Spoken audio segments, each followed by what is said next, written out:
Selamat pagi teman-teman.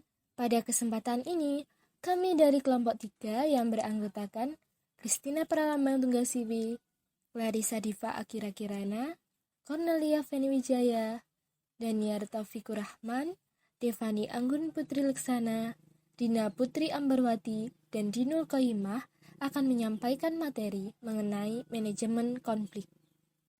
Pada kesempatan ini, kami akan menyampaikan 9 pokok bahasan yang meliputi 1.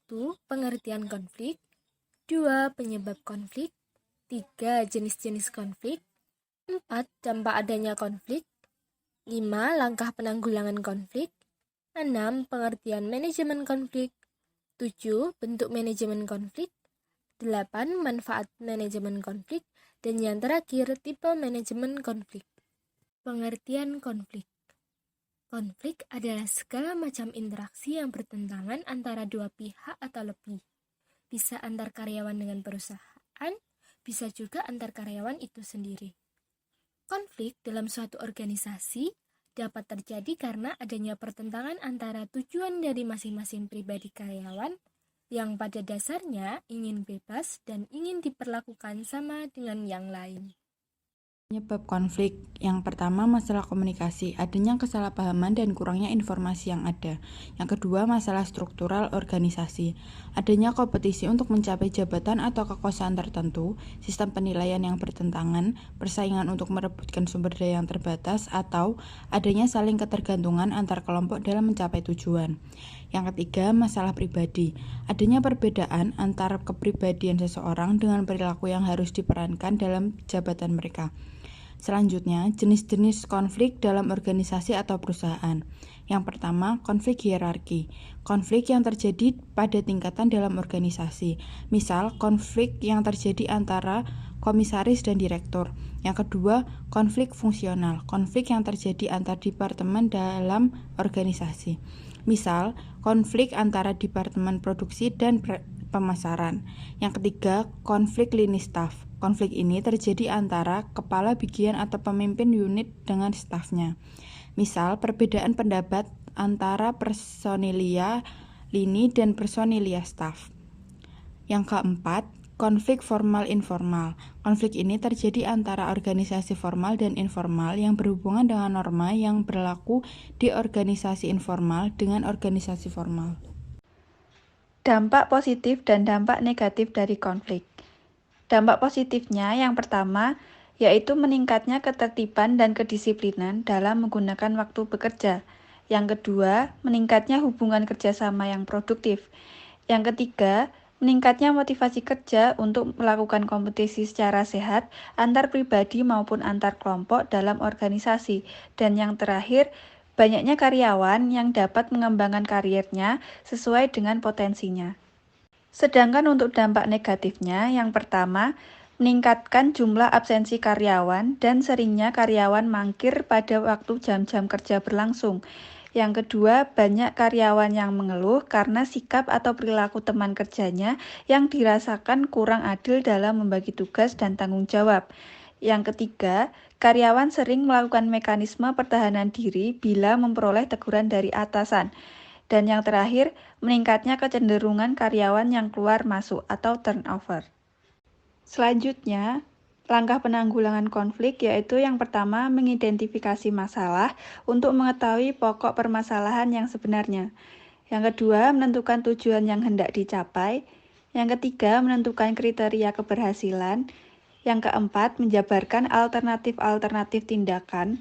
Rumuskan pemecahan masalah konflik dari beberapa alternatif yang telah ditentukan. Yang selanjutnya, kelima, memilih satu alternatif pemecahan yang paling tepat yang mengarah pada pencapaian tujuan penanggulangan konflik. Yang keenam, percobaan dan penyempurnaan, yaitu mencoba melaksanakan alternatif yang dipilih dan apabila kurang tepat untuk disempurnakan. Yang ketujuh, pelaksanaan.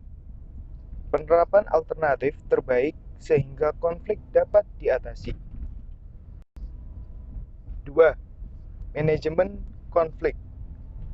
Manajemen adalah pengelolaan untuk mengatur sebuah organisasi atau sekelompok orang untuk mencapai tujuan organisasi.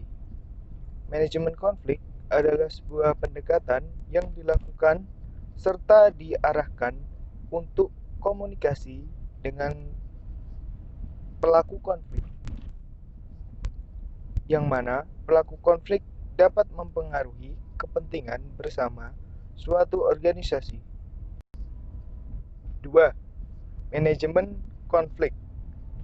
Manajemen adalah pengelolaan untuk mengatur sebuah organisasi atau sekelompok orang untuk mencapai tujuan organisasi.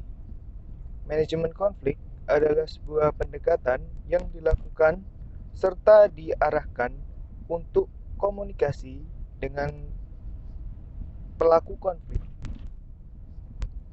yang mana pelaku konflik dapat mempengaruhi kepentingan bersama suatu organisasi.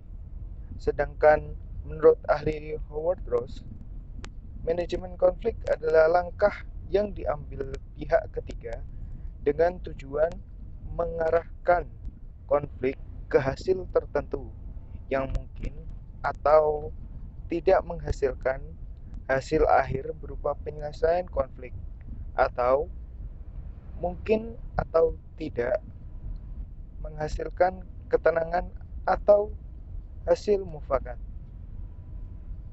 Selanjutnya adalah metode pengurangan konflik, yaitu mendinginkan suasana terhadap konflik yang sudah terjadi dengan menangani masalah-masalah yang menimbulkan konflik. Caranya, mengganti tujuan yang menimbulkan persaingan dengan tujuan yang disepakati bersama, mempersatukan dua kelompok yang bertentangan untuk menghadapi ancaman atau musuh yang sama. Metode penyelesaian konflik. Pada metode ini, diminta kepada para manajer yang dapat secara langsung mempengaruhi pihak yang saling bertentangan. Manfaat manajemen konflik. Yang pertama, evaluasi sistem. Dengan adanya konflik, maka organisasi akan dapat melakukan identifikasi apakah sistem yang diterapkan dapat berjalan dengan baik ataukah perlu perbaikan. Yang kedua adalah mengembangkan kompetensi. Dengan strategi manajemen konflik yang tepat, maka kemampuan organisasi dalam menangani konflik internal akan semakin kuat. Yang ketiga, sebagai alat kohesi, sehingga organisasi dapat bersatu dan kompak ketika menghadapi lawan. Yang keempat, sebagai alat penimbul kreativitas, sehingga pendapat semua pihak dapat tersampaikan dengan baik dan menimbulkan ide baru. Untuk mengatasi konflik, dalam manajemen konflik terbagi menjadi 6 tipe. Tipe pertama yaitu avoiding. Berbagai hal sensitif dan berpotensi menyebabkan konflik sebisa mungkin dihindari. Ini merupakan cara yang paling efektif menjaga lingkungan terhindar dari konflik terbuka. Tipe kedua yaitu accommodating. Ini merupakan kegiatan mengumpulkan berbagai pendapat dari banyak pihak yang terlibat dalam konflik. Dengan mengumpulkan pendapat, maka organisasi dapat mencari jalan keluar dengan tetap mengutamakan kepentingan salah satu pihak yang berkonflik. Tipe yang ketiga yaitu compromising. Kompromi merupakan cara penyelesaian konflik yang melakukan negosiasi pada pihak-pihak yang berkonflik dan mencari jalan tengah bagi kebaikan bersama. Yang keempat, competing.